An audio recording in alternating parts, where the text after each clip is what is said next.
গুৰু দেৱদামোদৰৰ ধৰ্মত বেদাদি শাস্ত্ৰ খণ্ড 17 জয় জয়তে শ্ৰোতা দৰ্শক মণ্ডলীক সশ্ৰদ্ধ প্ৰণিপাত জনাই গুৰু দেৱদামোদৰক শতসহস্ৰবাৰ প্ৰণাম জনাইছোঁ। গুৰু দেৱদামোদৰৰ ধৰ্মত বেদাদি শাস্ত্ৰ খণ্ড 17ৰ প্ৰাসংগিকতাত আজিৰ উল্লেখনীয় অন্যতম দিশ নিৰ্ণয় কৰিব লগা বিষয় হ'ল সত্ৰত পদাধিকাৰ নিশ্চিত কৰাত গুৰু দেৱদামোদৰৰ দৃষ্টিভংগী কেনে আছিল, গুৰুৰ স্থিতি কেনে হ'ব লাগে। ৰাজৰসৰ সন্নিৱেশত গুৰু দেৱদামোদৰে বিজয়পুৰলৈ যাবলৈ স্থিৰ কৰে। তেতিয়া গুৰুৰ বিপদ হ'ব বুলি ভকতে কৈছিল, আমি বলি কাটি তোমাৰ নাম কৰোঁ, তথাপি নাযাবা নাথ চৰণত ধৰোঁ। তেতিয়া গুৰুদেৱে আচৰিত হৈ বিষ্ণু বিষ্ণু বুলি ভকতক সমিধান দিছিল। শিশুৰ দৰে কি কথা কৈছা, মোৰ সলনি তুমি বলি কাটিবা, বলি কিয় কটা প্ৰথা এৰিলোঁ এই কথা ভবা নাই, চিন্তা কৰা নাই। যি হয় হ'ব, ৰজাৰ ওচৰলৈ যাম মতত অলৰ থাকি, মোক দয়া কৰি সত্ৰখন চলাবা। ৰজাৰ চেষ্টাক ভালদৰে বুজিবা, জগতৰ ঈশ্বৰে মোক আদেশ কৰিলে মই যাব লাগিব।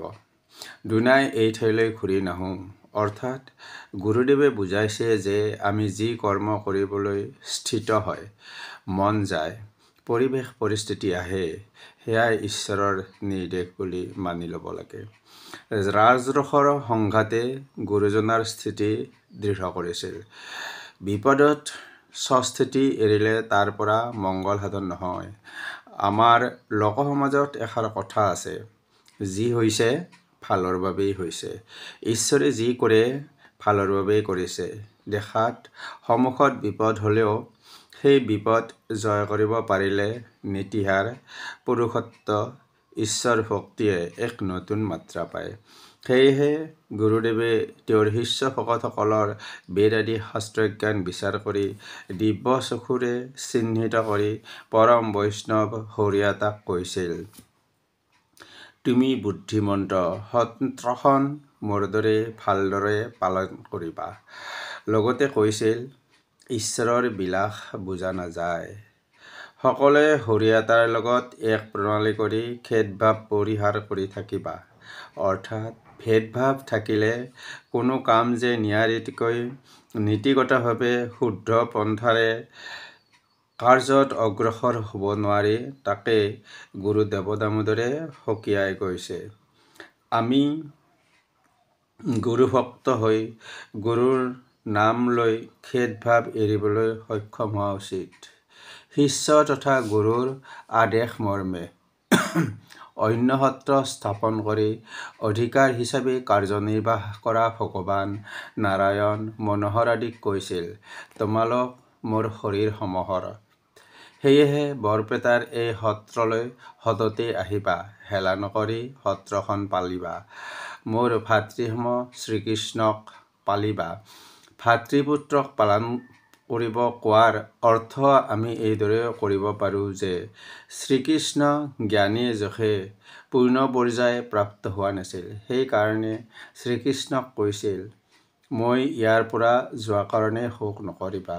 ভকতৰ সংগত প্ৰীতিৰে থাকিলে দেহ মনত ঈশ্বৰৰ প্ৰতি ভক্তি জন্মে। ভক্তিতহে জ্ঞানলব্ধ হয়। আৰু কৈছিল, মোৰ প্ৰতি যদি মৰম স্নেহ আছে তেন্তে প্ৰসংগ নেৰিবা। অৰ্থাৎ প্ৰসংগ কৰি থাকিলে বা ঈশ্বৰ চিন্তাৰে আৰাধনা কৰিলেহে ঈশ্বৰৰ সংগ পোৱা সম্ভৱ হয়। ভট্টদেৱক কৈছিল, শুনা ভট্টদেৱ, তুমি ব্যাস সমাহাৰ, তুমি মোৰ বান্ধৱ অপৰ দামোদৰ। আমাৰ বচনে এৰি আহা নগৰক, আহিবাহা তুমি বৰপেটা সত্ৰক। প্ৰশ্ন হয়, গুৰু দেৱদামোদৰে কিয় ভগৱান নাৰায়ণ আদিক নিজৰ শৰীৰ সমহৰ বুলি কৈ বৰপেটা সত্ৰলৈ অহা যোৱা কৰিব কৈছে? কাৰণ তেওঁলোকক পৰ্যবেক্ষক হিচাপে আহি কিবা আঁসোৱাত ঘটিলে সেইবোৰ শুদ্ধ কৰাৰ দায়িত্ব দিছে। ভট্টদেৱৰ জ্ঞান গৰিমা গুৰুদেৱে ভাল ধৰণে অনুধাৱন কৰিছিল বাবে তেওঁক অপৰ দামোদৰ বুলি আখ্যায়িত কৰিছিল। অৰ্থাৎ নিজৰ চিন্তা চৰ্চা দক্ষতা পাণ্ডিত্য নীতি নিয়ম আচাৰ আদিৰ মাজত পাৰ্থক্য উপলব্ধি কৰা নাছিল।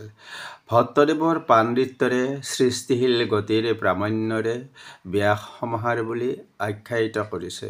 ই এক প্ৰকাৰ উদ্যমদান অনুশাসন।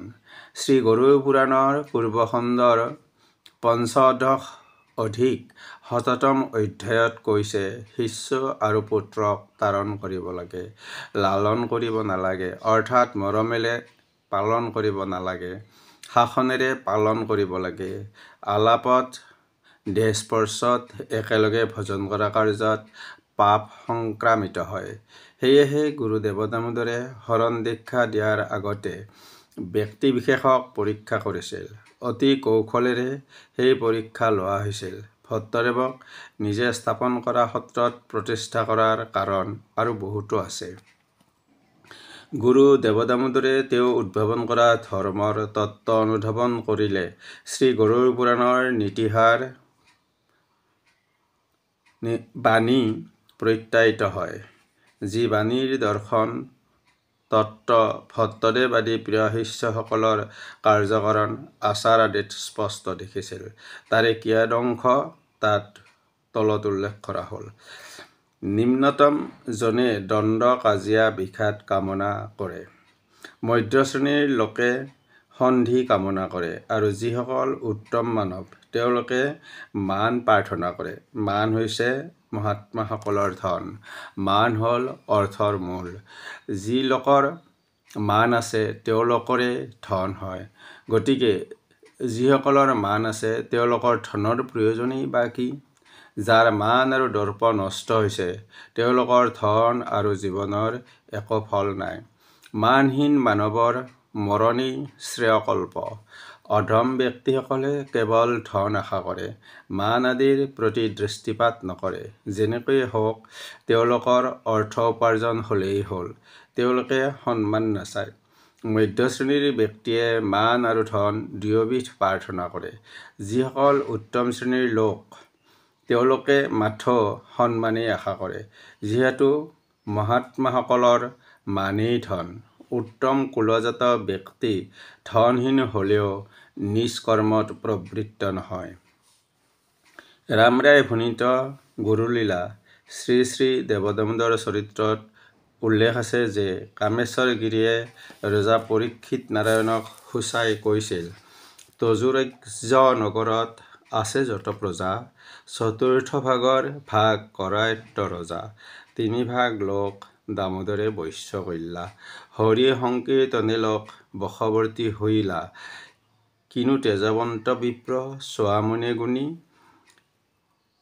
অৰ্থাদিৰ বিশ্বাস এৰিলা সৰ্বজনে, যি কিছু নবীন দ্ৰব্য হৈ উৎপন্ন, তাহাংকেহে আগে আনি কৰায় ভজন। ইয়াৰ পৰা প্ৰমাণ হয় কামেশ্বৰ গিৰি আৰু শিৱবৰ বিষয় বাসনাত অন্ধ। সাধু সন্ত মহন্ত চিনি নাপায়, মানৱ জাতিৰ উৎকৰ্ষ ক'ত কেনেকৈ হয় বুজি নাপায়। গুৰু দেৱদামোদৰে যে ঈশ্বৰৰ প্ৰতিনিধি বা প্ৰতিভু সেয়া বুজি নাপায়।